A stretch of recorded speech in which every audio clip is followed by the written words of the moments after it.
ওরে শালা শোয়া দেখ রে, ওরে শালা একবার পুঙ্গা ছাড়ো করে দিয়ে হে বন্ধু।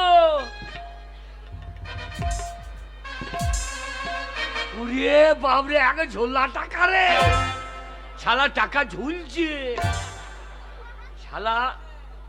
ওরে টাকা ভাগ হয়ে আছে, দু ভাগ, একদিকে রেজগি একদিকে নোট। আরে না রে না, তো টাকা একটাও রাখবো না। আরে না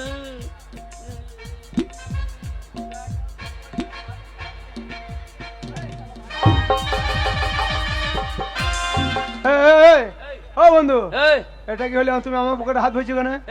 এটা তুমি কি করছিলা? হ্যাঁ, আমি তো সারা রাত ভাই, ওই তো আমার কাছে এক পয়সা নাই ও তুমি আমার টাকাটা মারা ধান্দা করছিলে? ভাই। আমি সারা রাত ঘুমোই নাই তোমারটা লেবার লেগে। শালা আমি রাজ